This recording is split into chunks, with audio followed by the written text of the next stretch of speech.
You could use audio from here and then see how it goes. How's that sound? Let me change this from. Okay, here now I can try it again. Yeah, no, Yeah, that's no, coming from my phone. Oh wait, maybe it's Oh, yeah, so one of you can be unmuted and then that way, Yes, it comes a very bigger. so we can use. I guess that's the way we do it. all right. That's the way we'll do it then.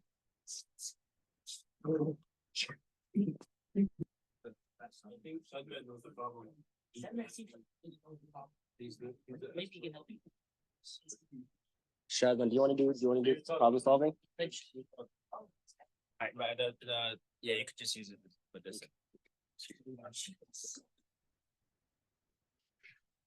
Bismillah ar-Rahman ar-Rahim.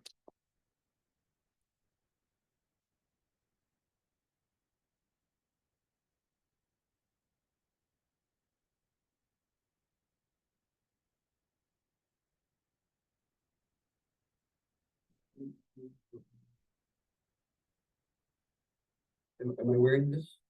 Yeah, I'll put it on you right now. Shall we get started?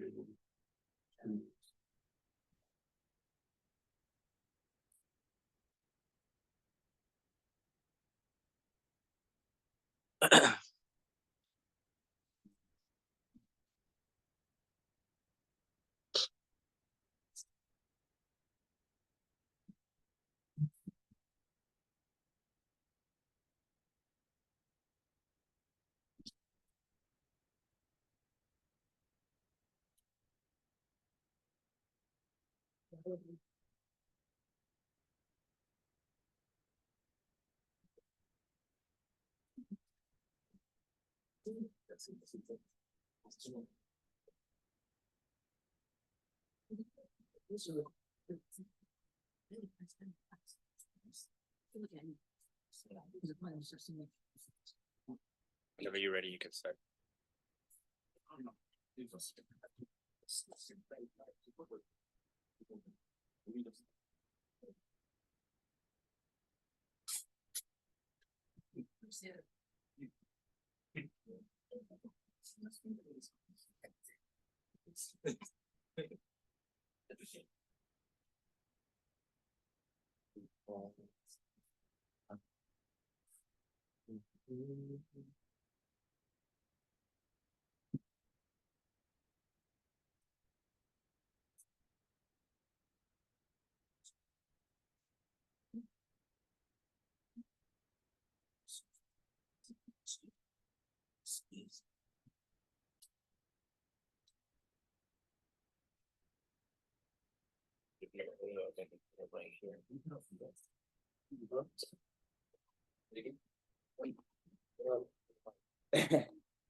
Both. I mean, just for something, you know what I mean? Make a sip and talk, you know? Maybe right here. There's one. Okay. As long as okay. Hey man, as long as we get that drink, that's all I'm about. Shoot. So let it be you, gentlemen. Shit, go mama, take care.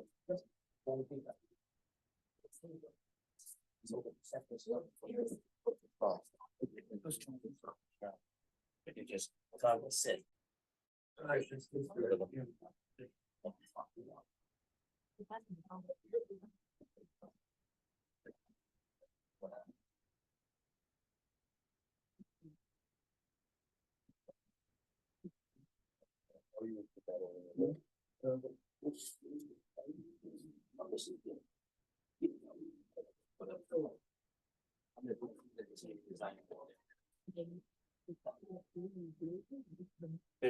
You said you like that one, it's the interior designer, but you can talk to him. That's what I said right there. That's really funny. Yeah. Yeah, he's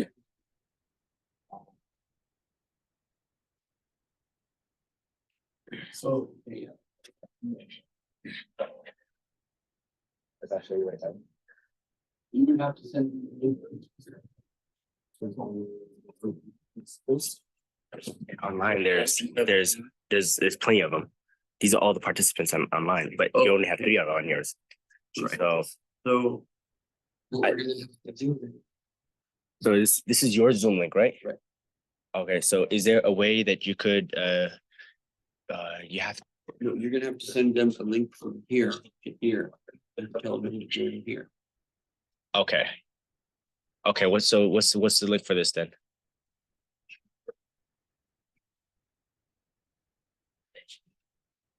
Invitation. Okay. And how do I get this to you? Through email. No, but you know how they made the whole what you call it? They had the whole link and everything. But we can either do the monitors Yeah. or that. We can't do both of them. I don't know. How'd you connect the monitor to here? Using the Zoom You connect you went on Zoom to here.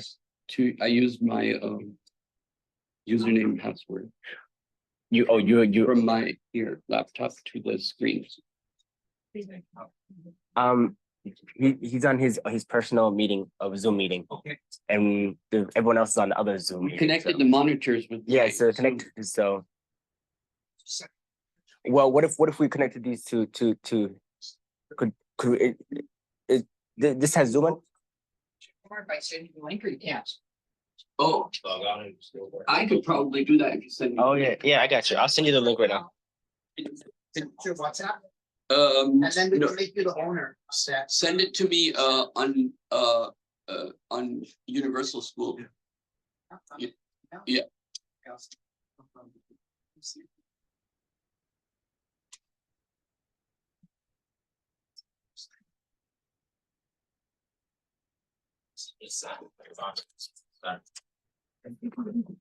Very good stuff happening. Okay, I just sent it to you, Siobhan. Meeting ID.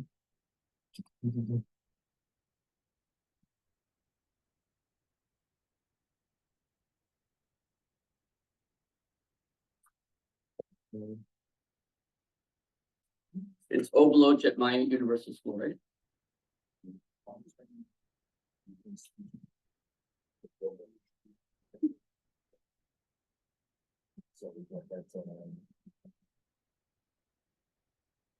Little fast code. I didn't get the link yet. 7. Send it again. You send it, yes. 9, 6, 7, 3, 2, 2. We want your, you go, Siobhan. Okay. We will be in, we did send it to you.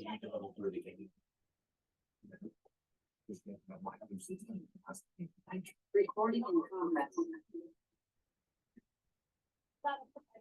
Okay. Yo, how do you turn the sound off of this? How do you turn the sound off? Like mute it. Why you connect to audio? Huh? Don't connect to audio. Leave things on. No.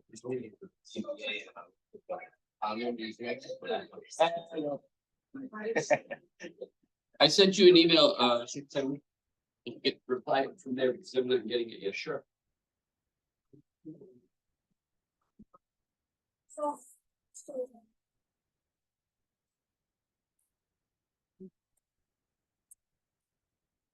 Is this working? You're doing? Yeah, this is working. This is good. This is on. Are we ready to go? I'm just trying to get that one first. Give me 1 second. Fine.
خير من يمشي على قدمه محمد باسط المعروف جميع محمد صاحب الإحسان والكرم مولاي صل وسلم دائما أبدا على حبيبك خير الخلق كلهم محمد تاج رسل الله قاطبة محمد صادق الأقوال والكلم محمد ثابت الميثاق حافظه محمد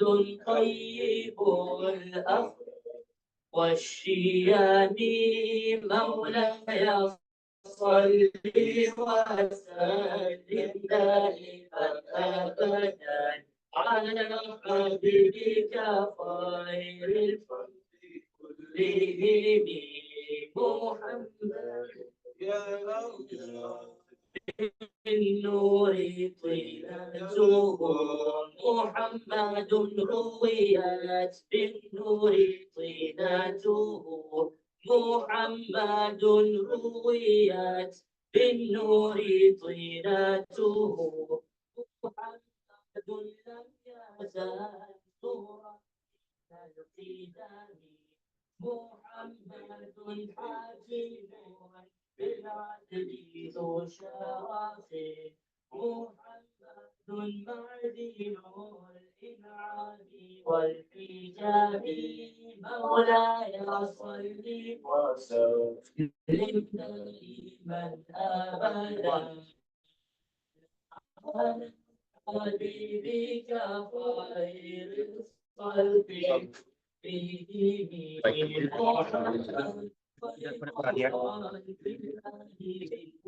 happened? They can't find my cursor.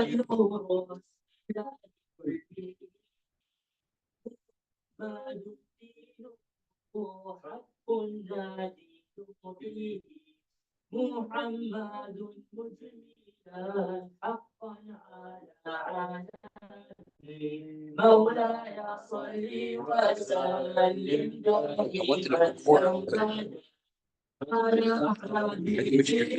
على حبيبك محمد ذكره بأنفسنا محمد شكره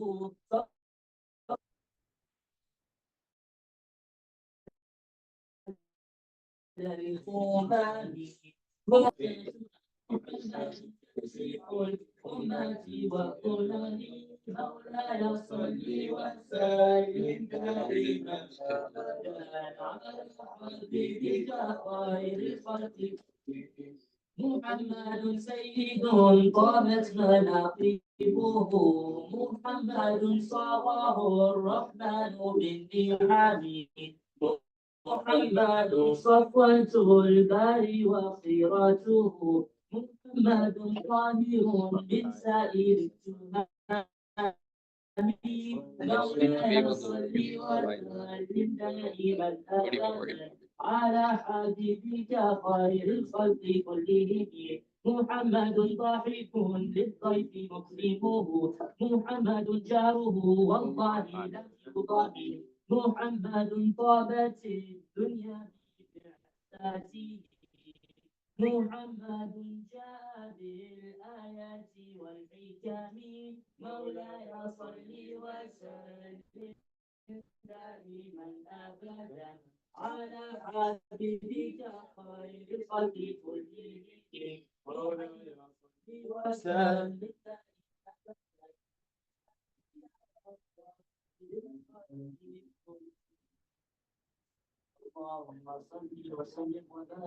Right, Bismillah ar-Rahman ar-Rahim. أحمده وأصلي على رسول الكريم أما بعد فأعوذ بالله من الشيطان الرجيم بسم الله الرحمن الرحيم لقد كان لكم في رسول الله أسوة حسنة اللهم صل وسلم على رسولك الكريم. So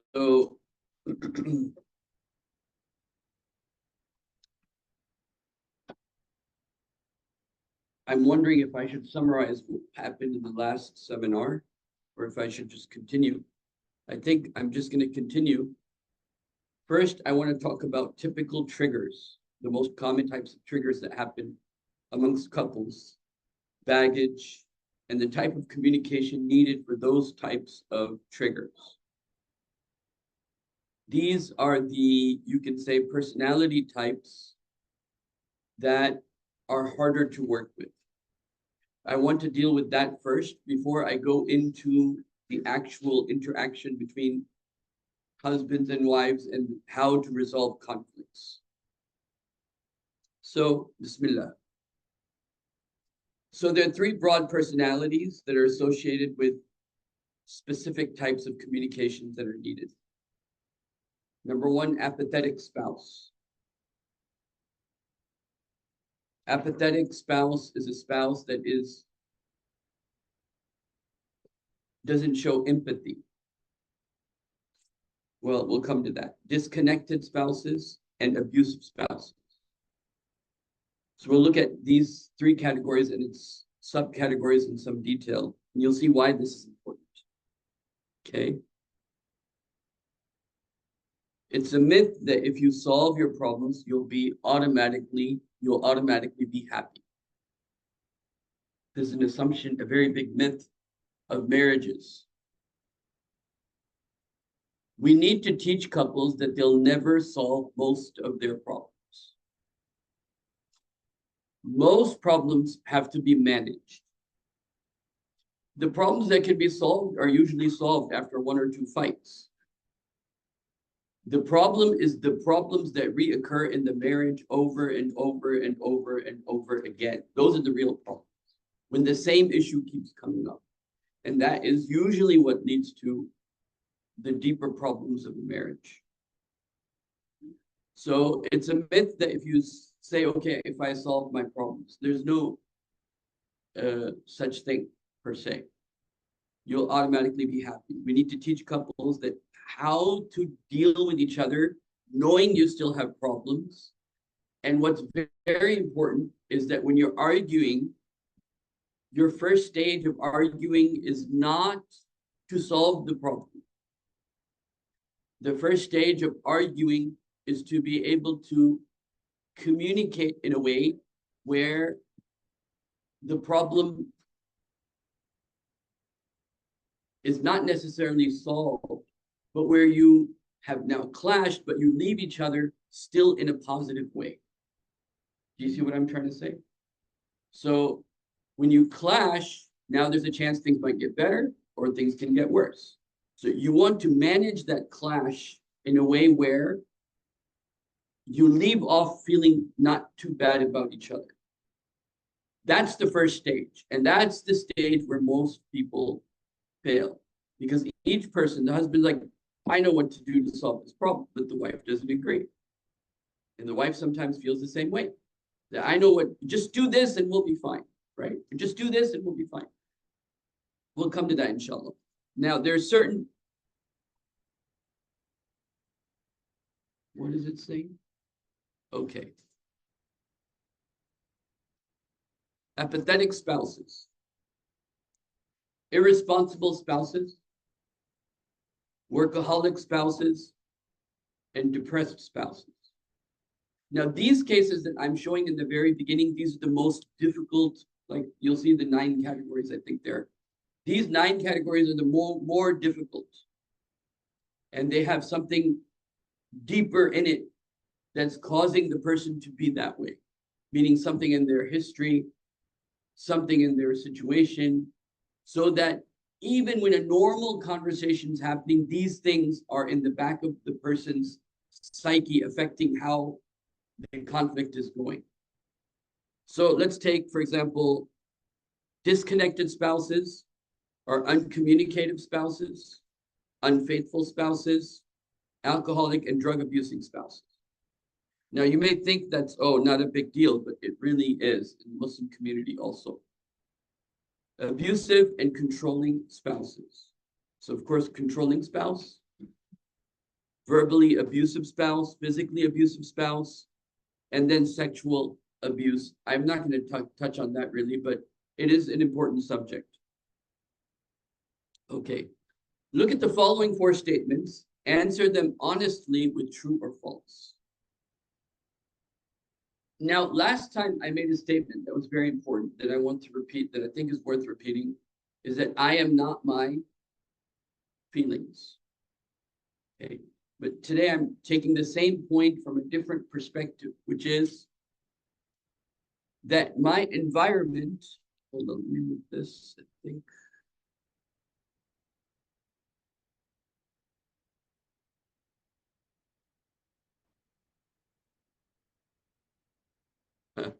Okay, page. My environment determines my state of mind. People cannot change. In a desperate marriage, I have only 2 options: resigning myself to a life of misery, or getting out of the marriage. Some situations are hopeless, and my situation is one of them. When you are in a marriage with one of these 9 types that I'm going to start off discussing first, usually this is how people feel. My situation is hopeless. I only have 2 choices. I either be unhappily married or I leave. Or, and also people do not change. And if you answered true to any of these statements, please read on. In fact, all 4 statements are false. Unfortunately, many people in desperate marriages based on their lives on these commonly held myths. Those who accept any of the 4 myths above will act accordingly so that their actions become part of the problem rather than part of the solution. Now here I want to share with you something very important. To create an emotional atmosphere that changes from not very healthy to healthy, the spouse has to see certain steps. That my spouse is taking positive, let's say they're on drugs. So I'm taking like extreme cases right now. Let's say they're completely uncommunicative. Let's say they're completely workaholics. They're always at work. How many steps does a person statistically need to take before the spouse feels like, okay, wait, there is a light at the end of the tunnel? So from complete darkness to a situation where the person begins to feel some hope, okay, yes, this marriage maybe can work. And the answer is 2 to 3 really strong positive steps. 1 will never do it. Okay, 2 or 3 steps consistently in the positive direction in a self-motivated, self-directed way. If the spouse is completely hopeless, he's never going to leave drugs, or he's never going to communicate, or never become responsible. In that situation, if the spouse owns up to the situation, which we're going to talk a little bit more about, in that situation, if the spouse owns up to, yes, there is an issue, we need to solve it, and then is motivated or disciplined enough to take 3 positive steps in the direction that the couple agree that things need to go in, then the spouse will move from a situation of saying, I cannot be in this marriage, I see nothing positive, to beginning to see some light at the end of the tunnel. What happens many times is that the spouse takes 1 positive step and then thinks now everything should change. Now everyone's attitude should change. My wife's attitude should change. Everyone's attitude should change. And that never cuts it. But if the wife sees that the husband is taking positive changes and is self-directed meaning self-motivated, and they're doing it consistently, then it dramatically changes the emotional atmosphere in the relationship. And many people, for the first time, will feel like I was in complete darkness and now I see light. I see some hope for us. But it only happens when people really take seriously the idea of change and transformation. And they're not looking to just do one thing and then make everybody satisfied, like putting up an act. So this is like really when things get really dark, this is what needs to happen. Over here,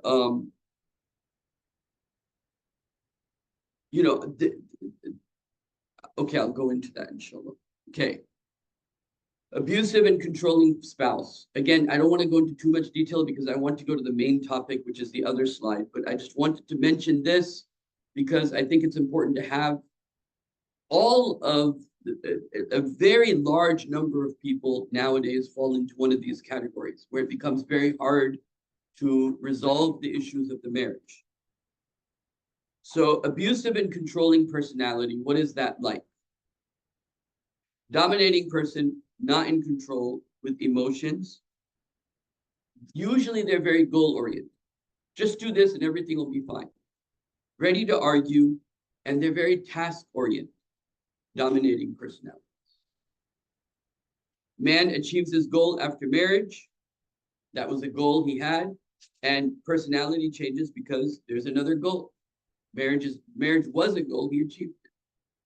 And so the wife will be like, he just changed after marriage. Like before marriage, he was so nice. And because the people that are like that sometimes are very dominating, which I'll talk about in a second. In his or her mind, they're efficient, not controlling. In their own mind, why wouldn't you do it my way? Of course, you're going to do it my way. They don't see themselves as controlling. They see themselves as efficient. And they see what you're asking for is inefficient. Argument does not work with a controlling.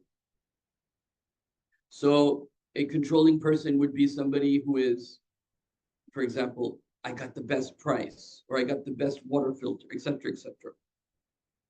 They want their spouse to just give in to their opinions. Now, over here, I want to mention something, and if there's nothing that you leave in this seminar, it's this. The number one thing, I'm telling you, the absolute number one thing, I'm telling you the most important thing of this seminar, maybe. Okay, the most important point of this seminar. The most important thing in a good marriage is the ability to let someone influence you, because that allows conversation. Let your wife influence you. Let your husband influence you. So this is, you can say the marriage has two components, right? There is the structure of the marriage, is the Amir of the house, and then there's the companionship of the marriage. So even the Prophet ﷺ allowed his wives to influence him. He didn't have to, but he allowed them to influence ﷺ, which we'll get into that in a little bit. So the dominating person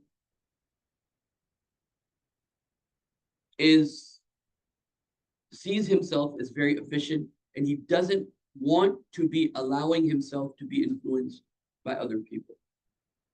Now, when we look at these different personality types, one of the things, or one of the key factors we have to look at when we're looking at all of these personality types that we'll be doing that are very hard to cope with, is the idea of allowing yourself to be influenced.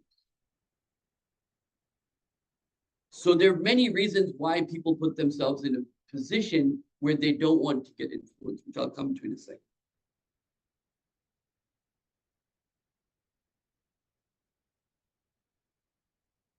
So what is the solution for an abusive, controlling person?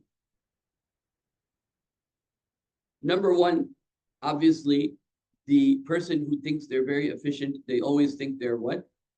They're right. And they don't like being influenced. So one of the things that you can do with a dominating personality is to start with where you agree with where you agree with them. And one of the things I wanted to mention is that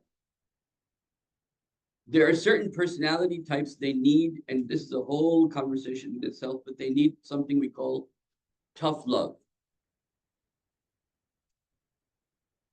The normal, if you don't give them tough love, you're just enabling the negative behavior. And the only way out of that is to do something that they don't like, which is sometimes called tough love. Okay? You can influence, you cannot control. So let me just end this point here because I need to get to the main subject. Verbal abuser will blame the verbal abuser will blame the abused. I wrote it wrong here. Will blame the abused, not abuser. Will blame the abused. You caused me to get angry. You caused me. Like the abused person is the reason why they're justifying their behavior. Will use words. Bombs and grenades can be triggering by anything, meaning the person can go frantic by any trigger.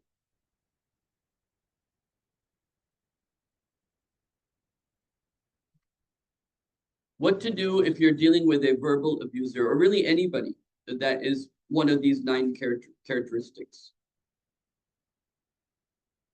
The first thing a person has to do if they feel like they're involved or married with a verbal abuser is to find a friend and get back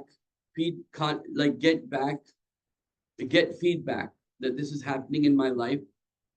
Is this what I'm thinking it is?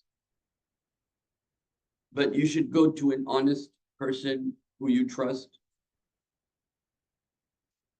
and you get back your confidence. Verbal abusers most often statistically suffer from what generally is called low self-esteem or low self-worth. The human side of this, meaning trying to empathize with the verbal abuser, is they grew up there seeing their parents doing the same most often. Parents are the default.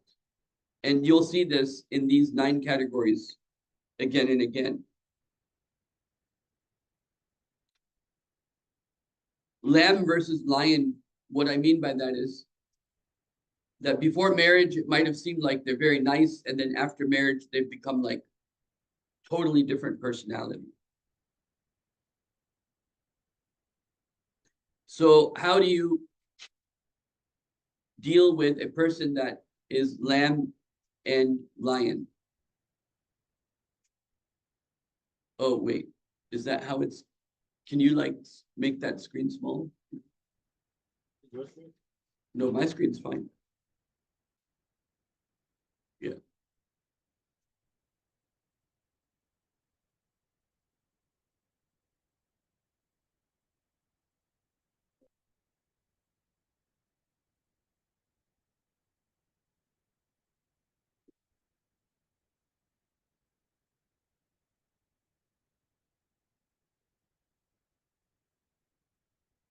That's fine. Let's just continue.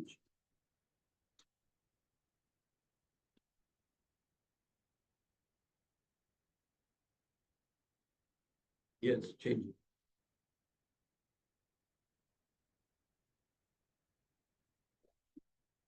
All right, Bismillah.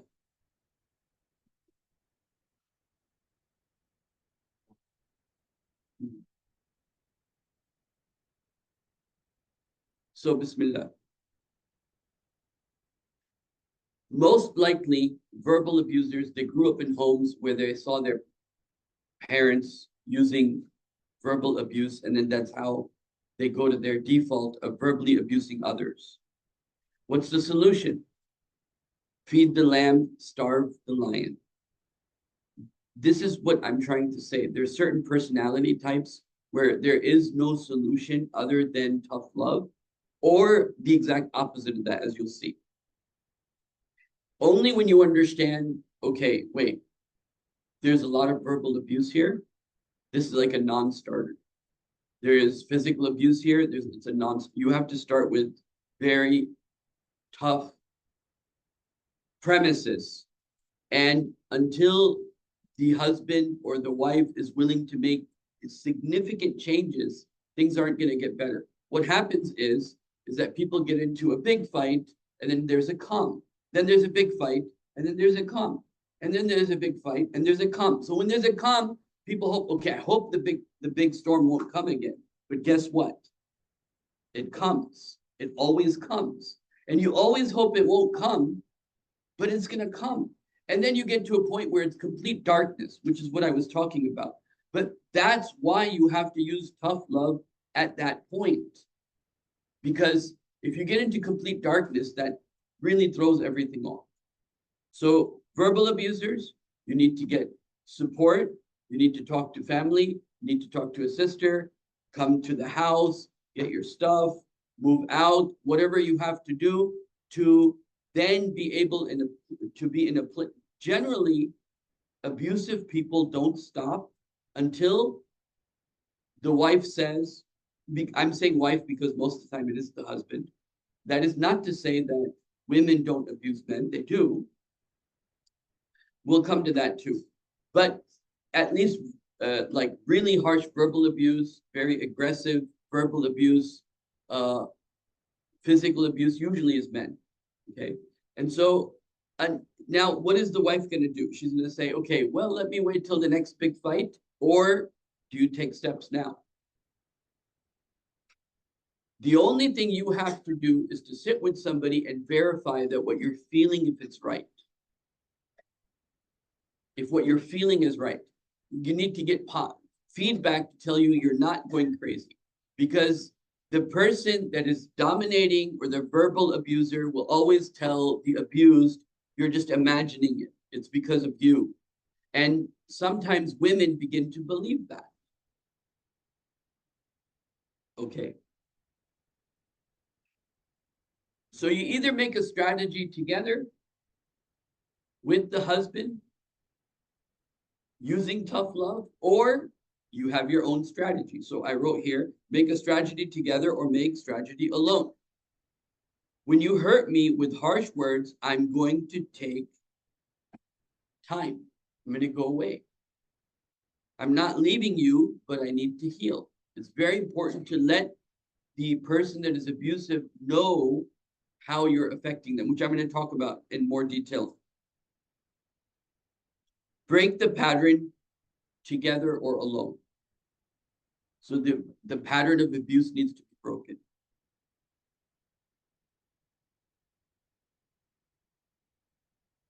Now, over here, I want to mention something. Everybody here knows about the 5 languages of love, right? There are some particular people, they need words of affirmation. That's their like highest need, is words of affirmation. Some people, for example, they're like, I don't care, say I love you all you want to me. I need to see the proof in the dishes washed, right? I need to see the service, act of service. So they're like, but then there's some people, for them, their primary need is words of affirmation. If somebody's need, their primary need is words of affirmation, like I love you, I care about you, you know, I really like you, all those nice words, they need that. They're going to be 10 times more affected in a verbal abuse marriage, if that's their primary need. Okay. Physical abuse. Millions affected. Of course, this could include everything from throwing objects, but any type of bodily harm. And this again goes through 3 different phases. The person's feeling irritated. The wife tries to calm him. Then there's verbal abuse. She withdraws. He reacts and blows up to her withdrawing from him. And then he says, I'm so sorry. And he convinces her to come back. I'm sure you've all seen this. The person that is abuser is a very good manipulator and is able to convince her, I'm really sorry. And he's even able to shed tears. And Then there's calm after the storm, in which he physically abuses her, and he promises her it'll never happen again. And what do you know? 6 years later, the same thing has happened.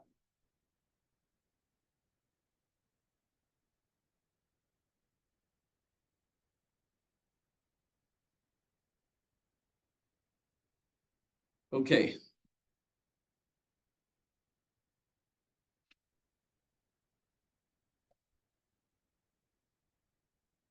The other thing I want to point out, the bigger the abuse, the longer time it takes for the wife to leave. Statistically speaking. The bigger the abuse, the longer time it takes for the spouse to leave. She feels helpless, blames herself, tries to meet his needs, compromise with him, tries to rescue him. She likes his nice side because sometimes what they do is they throw love bombs. So much passion and love, and then so much anger. And it switches between these two with calm in between. So you're the worst person I ever met. I can't imagine somebody worse than you. And then I love you so much. I never loved anybody more than you. I'm not gonna do anything to hurt you from now on. So this and in between is like this calm. Again, what is the solution to somebody that's physically abusive? Tough love. Tough love. You have to leave the situation and you have to regain and heal and put yourself out of that situation. Like I said, the bigger the abuse, the longer it takes for people to leave. Okay, let's go on. What are some of the steps? Find someone to talk to, get support to help move things, tell the husband to get help if he wants to save the marriage. Now, what is very important is the bigger the problem, the more this has to be true. What statistically works, and I'm still working this out in my mind in terms of what our teachings in Islam are versus what is in the research. I'm still working it out. But what we do know is that as soon as somebody leaves somebody abusive, what's the first thing the husband will try to do? Get in touch with her. If I can only talk to her. If I talk to her, she'll come back. Because he's convinced her to come back so many times that he believes if I just can talk to her, she'll come back. And so a wife says, I'm leaving. Friends come, they take everything. Now the husband now he calls her friend. And he says what? Can I just talk to her once? The most important thing, that the more this is on the scale of abuse from just say dominating to verbal abuse to physical abuse, the more this has to be true. That is absolutely no contact. Because the person that is abusive is always used to being in control. And now he's for the first time not in control. The situation is not in his hands. What will generally happen is he will end up convincing his spouse, yes, talk to me. And slowly and surely, if she went out with the intention, I won't talk to him for 3 months, and he slowly starts to talk to her, she'll be back in the house in 1 month. So, and guess what happens? Back to the same circle. Back to the same circle. And so, no contact period.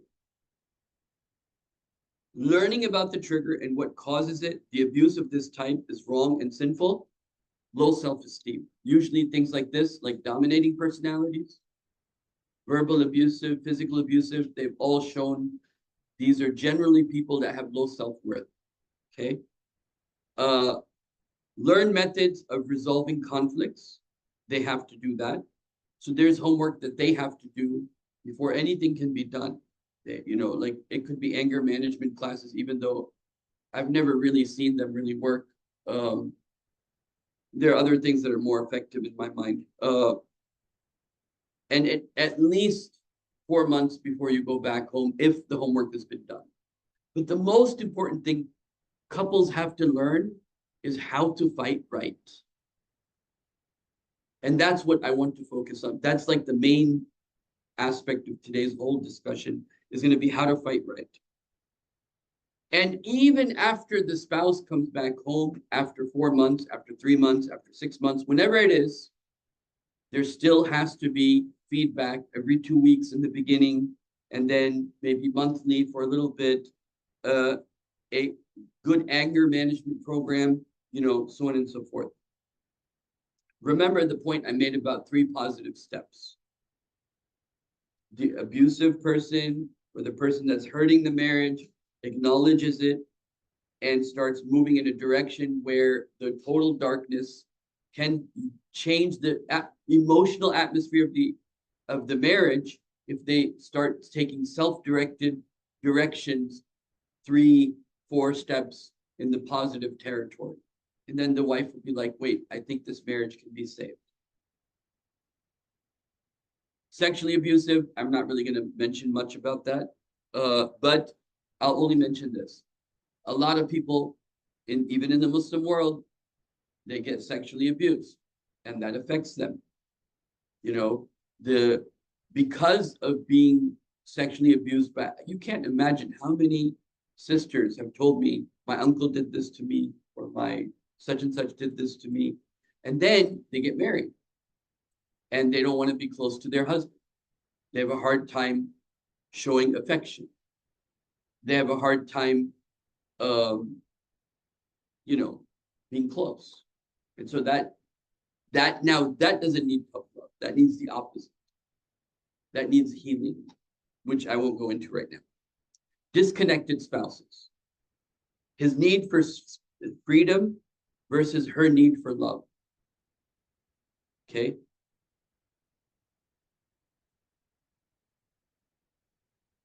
It is possible that both sides have emotional needs unmet.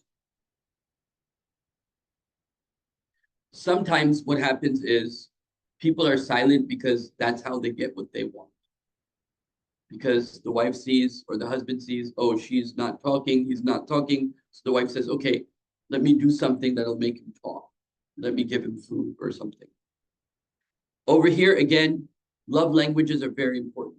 What are the 5 love languages? Everybody knows, right? Quality time. So people have one of these 5 major needs. Quality time, gifts, acts of service, physical touch, and words of appreciation. What are they? And if you go online, every couple should do this. Go online, type in test or quiz, 5 love languages, and it'll take you online to a site where you can take a test and you can find out what is the primary need of your wife, and you can find out what's the primary need of your husband. So let's say the husband, his primary need is physical touch. And the wife, her primary need is quality time. Well, now you know what, because a lot of times what happens is that, the 5th one is gifts, forgot to mention, okay? That the husband's doing so much, he's like, I'm doing everything for you. But that's not what her primary language of love is. Her primary language of love might be appreciation, words of acknowledgement. So even though he's doing a lot, but she's not getting her emotional needs, right? And same thing with the husband. If the husband feels, let's say, physical touch is the primary thing he needs, right? And the wife is doing a lot of acts of services and she's giving him a lot of quality time, he's gonna still feel like, oh, well, I'm not getting my primary need. So what are the primary needs? Emotional needs, quality time, right? I don't care if you did everything for me or said I love you, but you don't spend any time with me. So there'll be people like that. There'll be people like, I need to hear you. I need you to affirm for me that you love me. So if you go online, type in 5 languages of love, take the quiz. It'll be an interesting thing for husbands and wives to do together. Okay. Unmet needs lead to wanting control. Unmet needs lead to what? Wanting control. And then you go away from wanting to be or letting yourself being influenced with each other to trying to control the situation. And one of the life lessons is you can influence people, you cannot change them. You cannot change your wife. And a lot of people get married thinking my husband will change or my wife will change. Nope, not going to happen. You're going to marry the person you married and they're not going to change. Unless what I mentioned previously happens, like a type of tough love. I'm leaving unless this changes.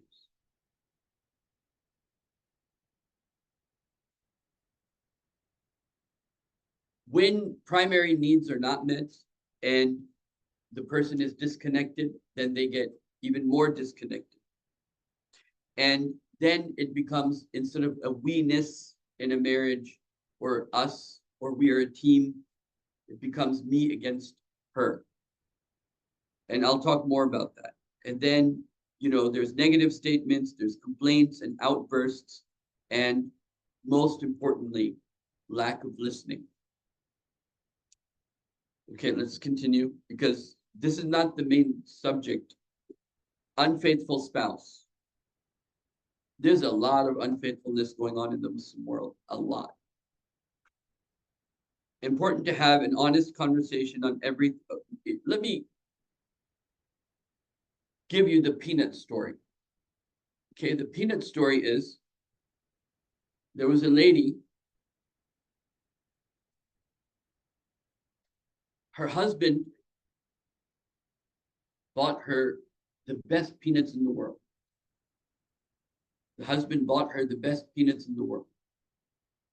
And he thought, my wife will be so happy that what? I bought her the best peanuts in the world.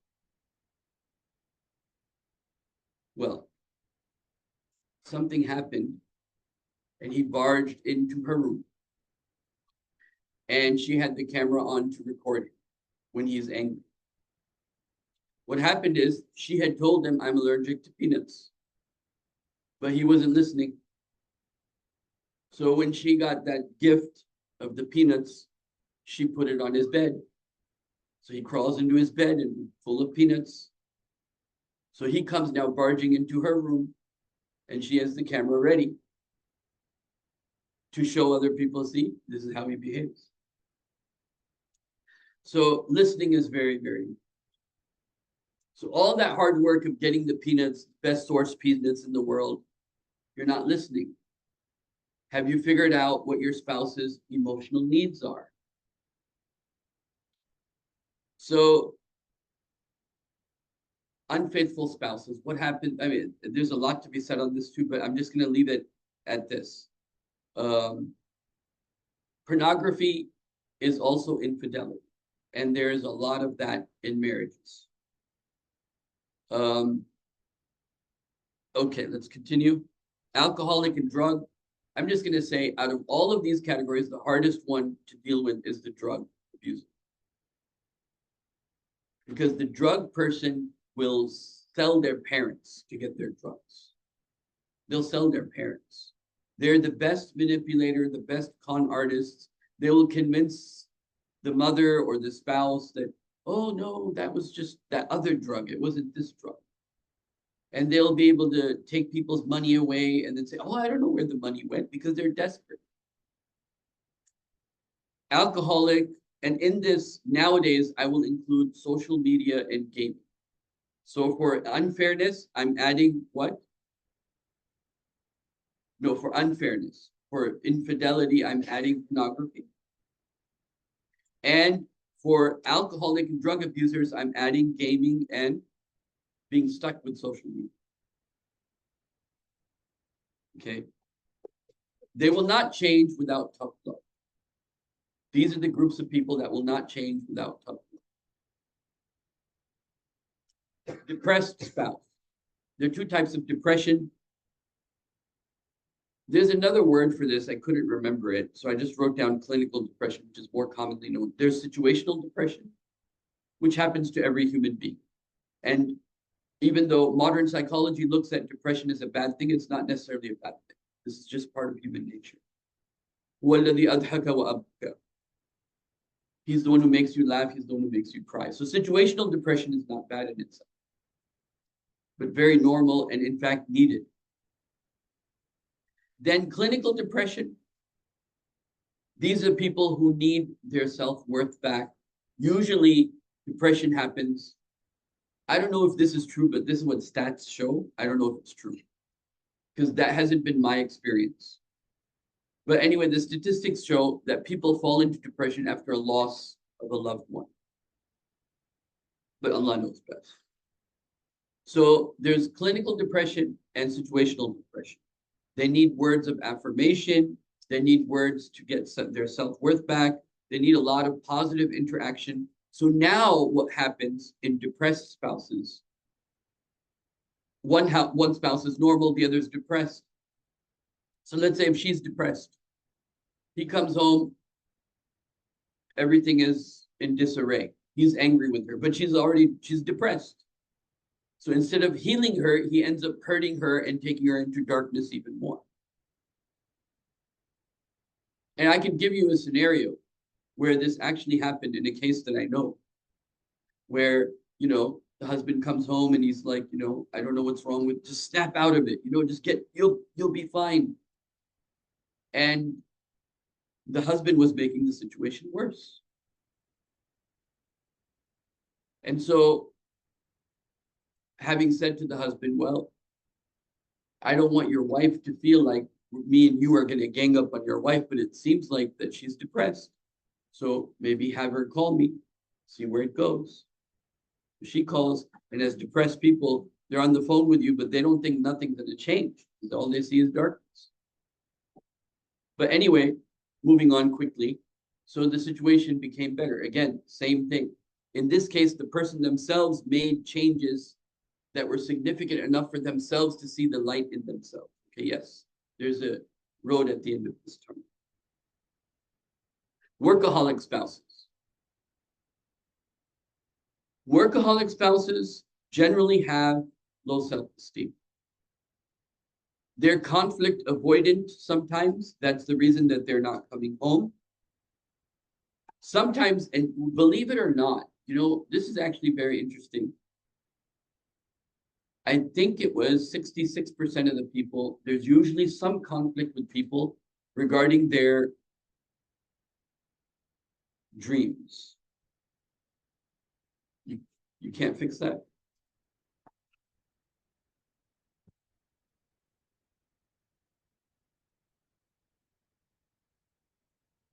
I think I'm just going to leave it. Yeah, on that side it looks okay. Is the screen okay on your side, sisters? Yes. You continue on this. Yeah. Workaholic spouses, they work because they feel appreciated. That's the one thing in their life they feel appreciated. Because at home, they're not feeling appreciated, so they work. And sometimes it's learned behavior. Again, irresponsible spouse. Who's that? Somebody who couldn't keep a job. By the way, on that point, I want to mention, who is the lady that proposed to the Prophet ﷺ on behalf of Khadija radiallahu anha? Maysara. When Maysara went to the Prophet ﷺ and gave a type of, it was an indirect proposal. Yeah. Nafisa. Maysara was the servant who was in the business trips. When Nafisa indirectly proposed to the Prophet ﷺ on behalf of Khadija, where Khadija was trying to find out if this is even a possibility, what was the thing the Prophet said, ﷺ? I don't have the means to get married. Even though he was getting good money from Khadija because he was actually supporting Abu Talib's family. That's a separate issue. Irresponsible spouse is somebody who's tried, they can't keep a job, they have a hard time with their employees or co-workers, while wife might be doing a full-time job, the person might have a passive lifestyle, might not mow the lawn, things like that. Or in the case of a wife, she doesn't keep the house clean. So why is somebody irresponsible? Sometimes it's because that's how they saw their father be. Their father was living a passive lifestyle, so they're living a passive lifestyle. Sometimes it's depression. Sometimes it's a pursuit of a dream. Like, let's say, a dream of a mission that they might be on. It could be religious. Like, let's say there's an environmentalist, and he really believes in the cause of being an environmentalist. And he's married, but he wants to help the environment, and so he go to all the environment meetings and everything, and he's going to at least seem like he's irresponsible at home. It could be that they're apathetic by nature. Again, people like this do not change unless there's what? Tough love. There's no way around it. There's no way around it. The only way is tough love. But I will say this, tough love should come after you have done your best to fill the emotional bank account of their primary emotional needs. What did I say? Tough love should come after what? You've filled their primary emotional needs. And when you see after 2-3 months that's not working, now there's no choice but tough love. Because there are people who want help and there are people who don't want help. And there's something called natural consequences. So like, let's say somebody that takes drugs, and if you give them money and they're using that money to buy drugs, you're enabling them in that behavior. The same thing with all the other categories. It could be abusive, verbal abuse, physical abuse, irresponsible. How much are you enabling this process of them to be in the way that they are? The reason I'm bringing this up to the primary conversation we're going to have is because in the background of all the conflicts, these things actually exist. And that is a big part of how couples will negotiate or not negotiate, which you'll see what I mean. Other issues that are very, very, very big issues is money issues. Of course, money is the biggest reason of divorce. Money has a lot of emotional aspects to it. One spouse will say, all you care about is money. Like there was this couple, and so the wife says to the husband, we haven't saved money in 10 years. And so the husband says, all you care about is money. And she says, well, sweetheart, it's been 10 years. We haven't saved anything. And he says, well, I had an uncle, he was a millionaire, and he didn't even use any of his money and he died. So I don't want that. I want to live every day, and I want to spend the money and I want to enjoy my life. The point I'm trying to make is that money is a very, very emotional thing. And it's not about, oh, you care too much about money or don't care. These are just arguments for the sake of arguments. Kids. She has to deal with kids, and he's not dealing with kids. So kids is a big issue. Now, these are not personality types, but these are like items that become big issues over time. Gender issues. Now, this is very important because I think our society now is going to the other extreme. So I'm going to call it testosterone versus empathy. It's very important to have empathy, yes. But the more a person that has testosterone is going to be more aggressive. And so that has to be kept in mind. Another thing, single track minded versus multitasking. Women tend to do what? Multitask. Men tend to do what? Single track minded.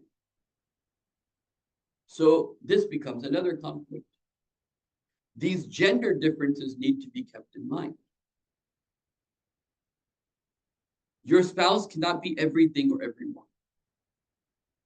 If you know, you want your husband to be empathetic, that's good. But you also want him to be a man, to have some ability to have aggression.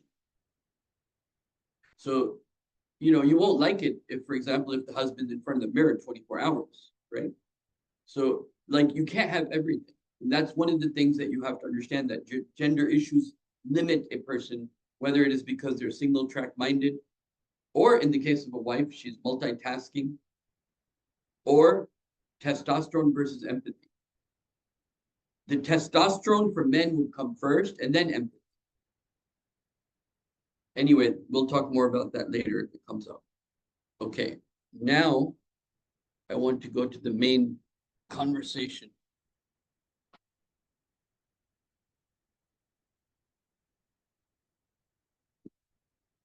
See here. All right, bismillah.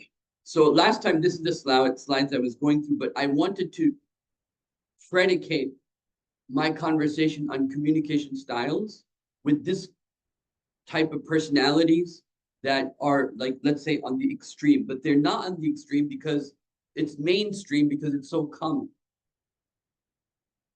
where the only solution is tough love. Now, let me just quickly summarize some of the points that I mentioned before. Let's start here. Okay, the goal of today's seminar: understanding conflict, where you fall in the spectrum, and strategies to have difficult conversations. And we'll come to the Prophet ﷺ if we have time. So topics to be covered: the science of conflict, identifying your conflict style. Who remembers the conflict styles from the last seminar? There's people that are volatile, those that are avoidant, and those that are what? Empathetic. Okay. Science of conflict, identifying your conflict style, which we'll come to. The 4 horsemen, we'll talk about that. The art of complaining. Listening with empathy. Very, very important. Accepting influence. Actually, you know what? I don't know. I told you the most important thing is accepting influence. Listening with empathy and accepting influence are probably the most 2 important things in a couple for it to be a positive relationship. Number, solving solvable problems. Navigating perpetual problems. And aftermath of a fight. Because once there's been a fight, there's been some damage. How do you repair that damage? So these are the things that we're going to be talking about today. Solving the solvable problems, navigating perpetual problems, and the aftermath of the fight. Now, I want to mention here, because I mentioned this point last time, but remember how we were talking about Aisha radiallahu anha was very aware of her sensitivities of her own self in regard to her relationship with the Prophet sallallahu alaihi wasallam. She was very keenly aware that she was the jealous type. She was aware of this. And we talked about many scenarios where Aisha talks about her being jealous of Khadija, or her being jealous of Zainab, or she being jealous and running after the Prophet and he was in the graveyard. There are many events like this. Why am I saying that Aisha radiallahu anha was aware of her jealousy? Because the conflict should not take place here, doing individual work. This is a very important point. Conflict should emerge out of what you need, not because of other people's bad character. Meaning conflict should come out of what your needs or wants are. Like, I need this, or I feel this, or I think this. Not because you are a druggie. I need a husband who is present, for example. Or I need a wife who pays attention to me. the conflict should not be because of something the other person's doing. The conflict should be because of something you need, and you can express it as something you need. So the conflict should not be like, you are never there for me. Rather, the conflict should be because of knowing yourself, you're able to say, I need you to be there for me. So the you is not part of the conversation as such. It's either I or we. We need to do this. So conflict should emerge out of what you need, not because of what the other person's doing.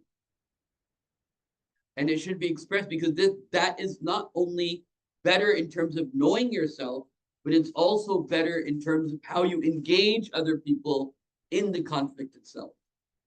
Okay. 4 types of the 4 types of conflicts. There's hostile,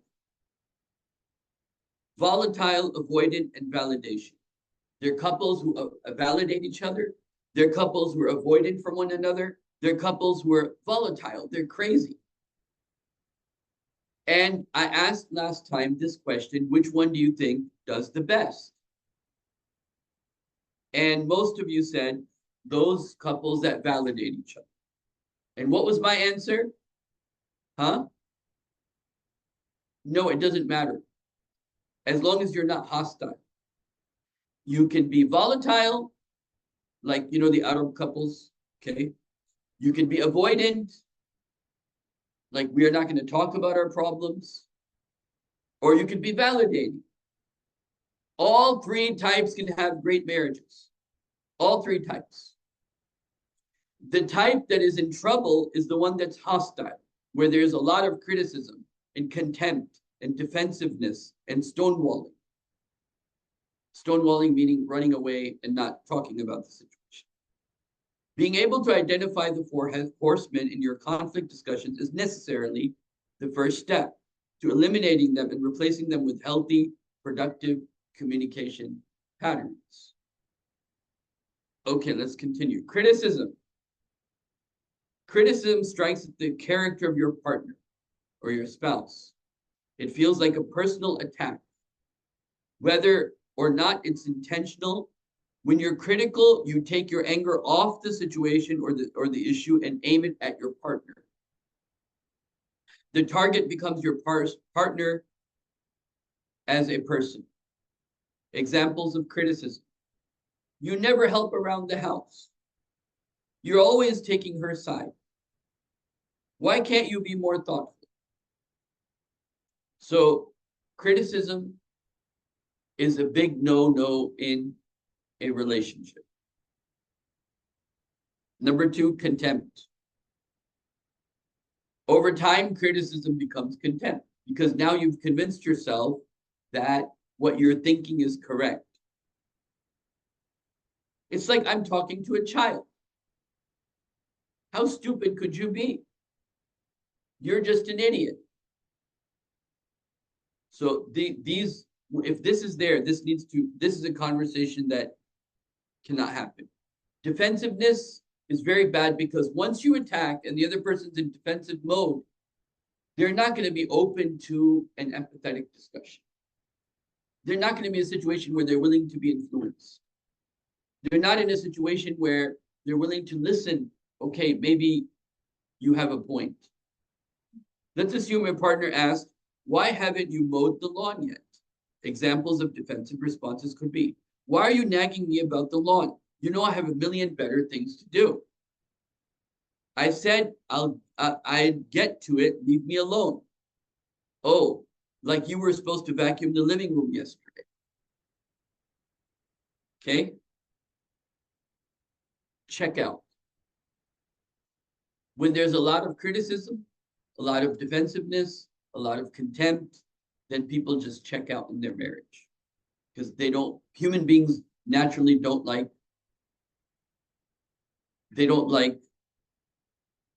conflict. In fact, you know what's so interesting? I don't know if I have that in my slides or not, but one of the things that they've discovered, and this seems to be very true, is that everything you need in international negotiations, like the process, if you study the process of international negotiation, and if you study what needs to happen between husband and wife in a conflict, it's almost the same. Two countries at war and how they're going to negotiate, what's the best way for them to negotiate and bring peace at the international level or between two countries is not very different from what husbands and wives have to do at their level. As opposed to hurting insults, making personal attacks, you can swing in the opposite direction and simply shut down. An example of this is when you're arguing with your partner and they stop talking.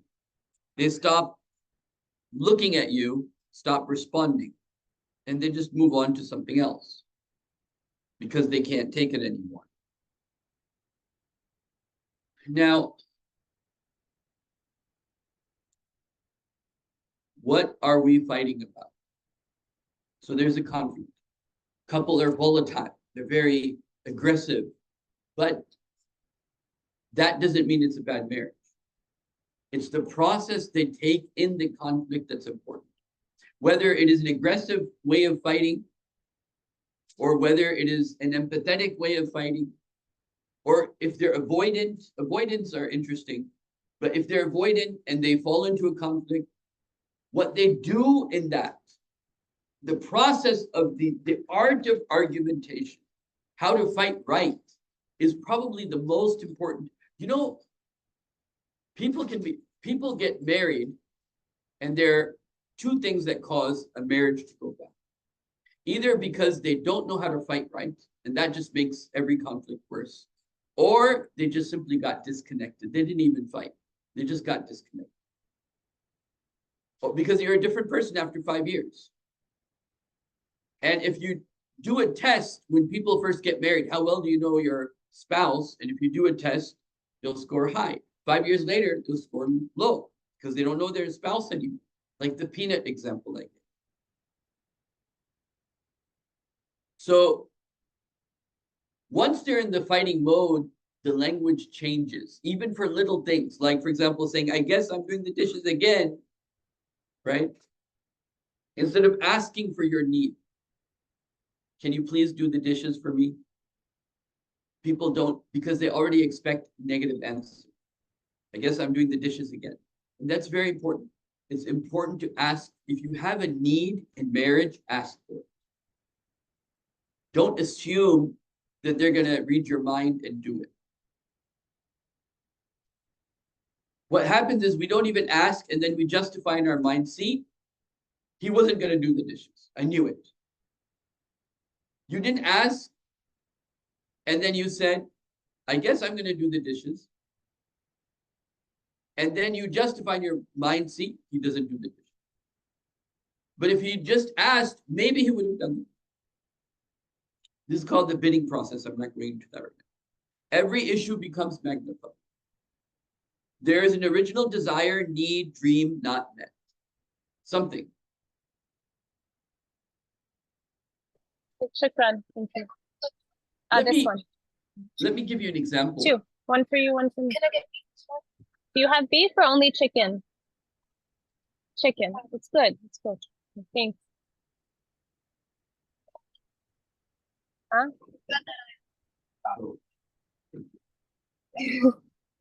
Let me give you an example of how a person's childhood affects marriage.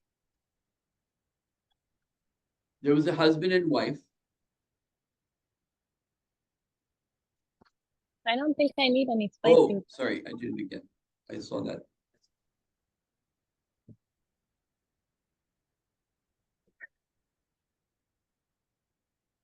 But I think that turns my voice off. No? Oh, okay. All right, so there's a husband and wife. The wife grew up in the city. And sometimes she would, as a child, go to the woods and she would really love it. And the husband, he was very money-minded since he was, because of his childhood. He was very money. 66% of the conflicts happen in a couple because of a primary dream they have. So this wife, she says to her husband, I want a cabin in the forest. I want a cabin in the nature. Now, he doesn't know that what her history is. But she says, I want a cabin in the forest. And he says, why you want to waste money? Why do you want to? She's reading it as he's denying, even she may not be aware of this, but she reads it in her mind or reacts to it as if he's denying her a need of hers. But he's seeing it just as a normal conversation. I need a cabin. I wish we could have a cabin in the forest. So things are very deeply rooted into things that we want or don't want since childhood.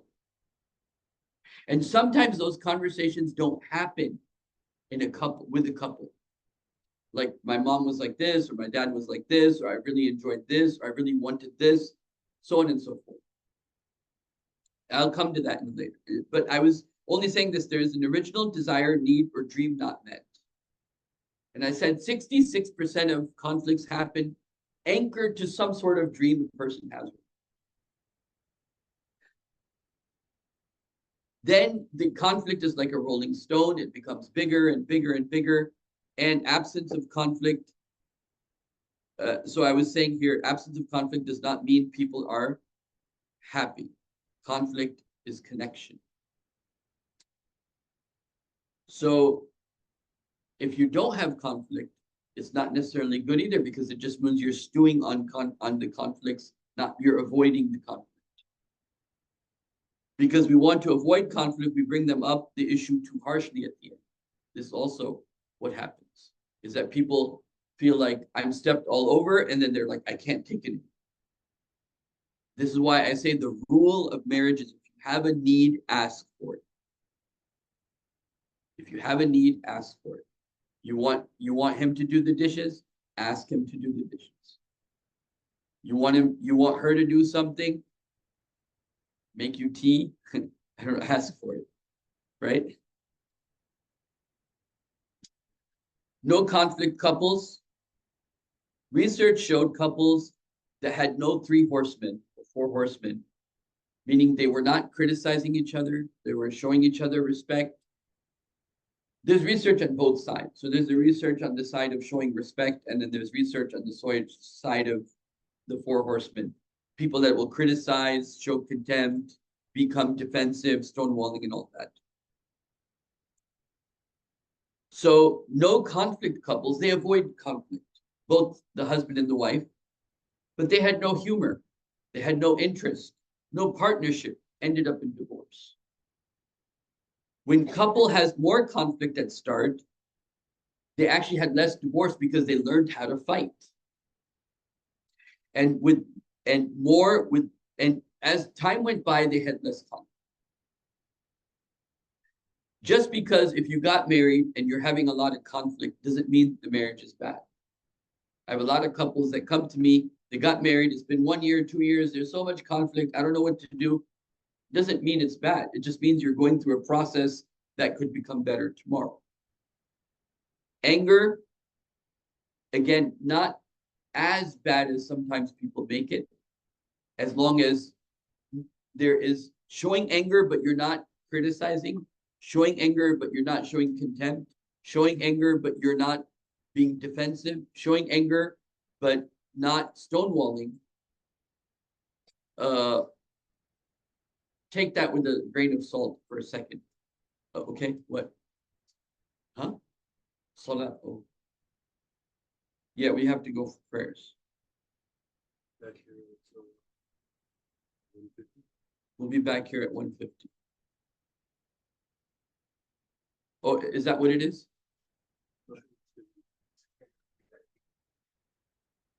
Yeah, we'll be back here at 3.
Yeah. Okay, so what do I have to say? There's salah and then there's lunch. Oh, where? I don't know where. It's somewhere.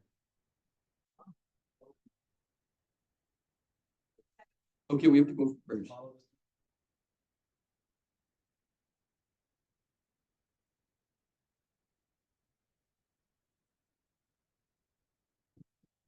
Okay.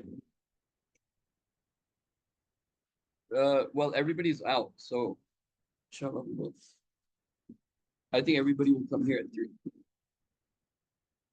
3. Yeah, everybody just let everybody know to come back here for lunch, I guess. Sure.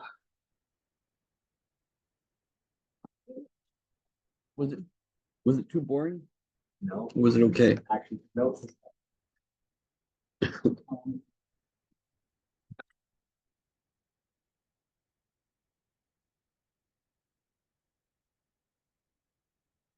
Brother Muhammad Bana, I'm gonna restart this computer. Is that okay? Because it's acting a little. Yeah, I'm sure We'll just have to redo the whole. Right.